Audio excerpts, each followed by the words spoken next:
is something that can be taught? You have a better idea? How to create virtuous leaders. Next time on Philosophy Talk. Take me to your leader tonight. Take me to your leader.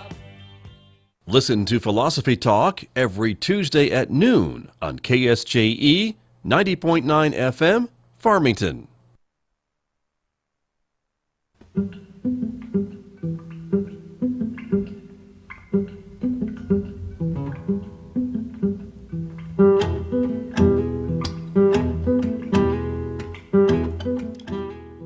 (8:51) KSJE. It is time for our Monday Reboot segment, and that is when I get to talk to Lewis Campbell, who is getting connected and ready to join me, I think, from Cintigy Computer Systems in Farmington. There he is. Lewis, good morning. Good morning. Happy Halloween. Happy Halloween. You are dressed as a computer programmer, I think. You can't fool me. Yeah. Didn't have time to put on my well, this is my me costume. I'm dressed as me for Halloween. I gotcha. Very, very good.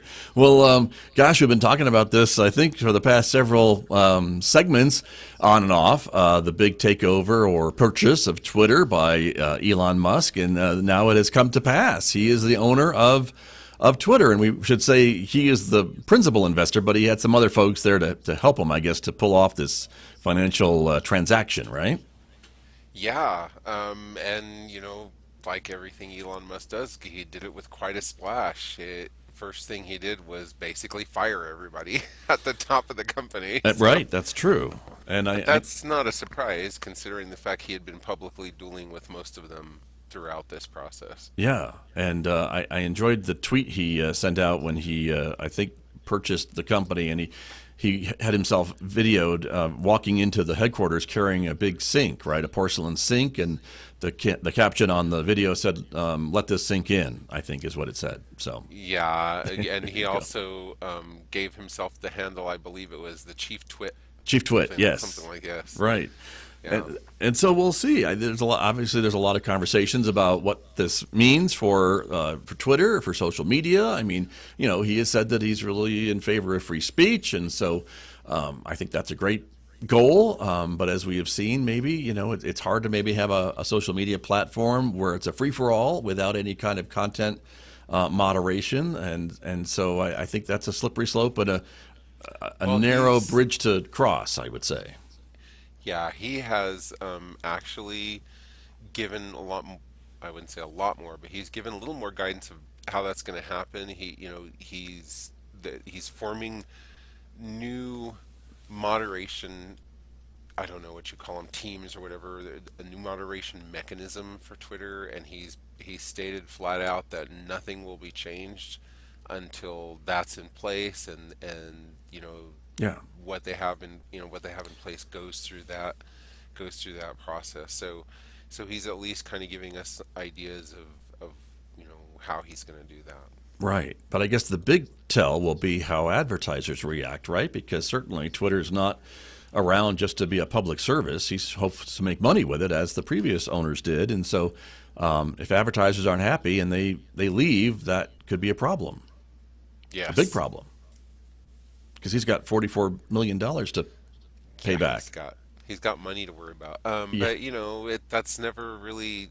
If it's stressed this amount, he certainly doesn't show it. Well, yeah, he is a multi-billionaire, right? So I will tell you one thing he's doing right now, which I don't know if he's going to get away with. He might. One thing he's doing right now, which would probably, as vicious as it may sound, make investors more comfortable with his takeover, is these people that he's terminating now. These are top executives. There's quite a few of them. Each one of them has a very nice, handsome golden parachute package, and he's basically fired all of them for cause.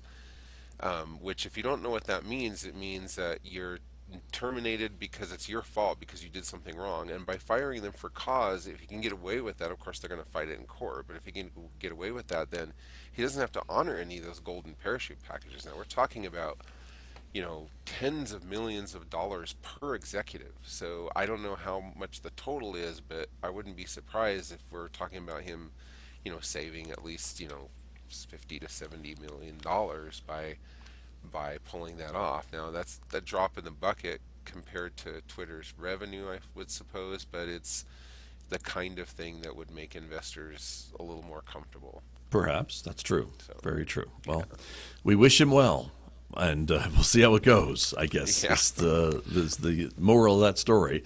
But, I think some folks are maybe going to leave Twitter. Some folks are going to wait and see.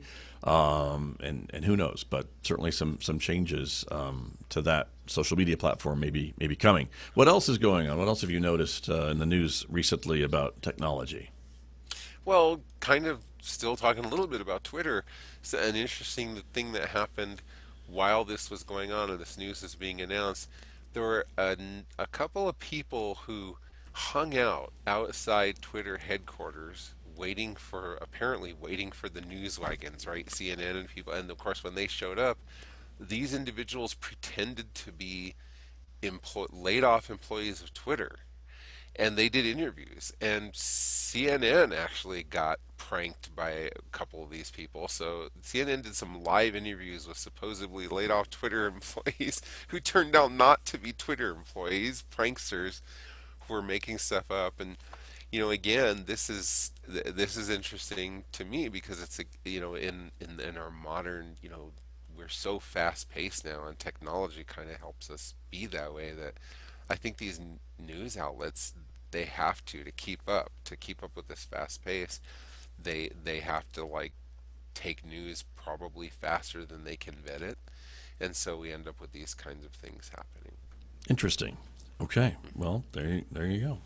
A lot of stuff going on. I'm surprised, but not surprised that the media may have been taken in by some imposters sitting outside of Twitter. But I think all of us have to do a better job of verifying the information that we share, whether we're in media or even just on social media. I have to say that. So, yes, I think that's part of the reason why I think this is an interesting story, because it goes along with a lot of, what's our struggle now these days with all the information we have and how quickly we can get it, is being able to vet it and figuring out what's real and what's not. I mean, I think that's the top, for me, that's the top of my list in terms of the worries I have about the news and the information I consume.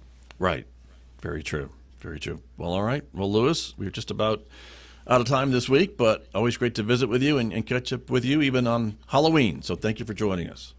Hey, have a great spooky but safe Halloween, folks. There you go. Very true. You too.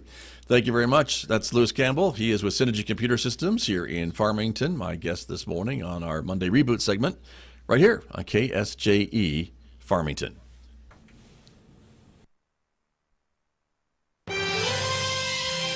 By 1870, the need to move people quickly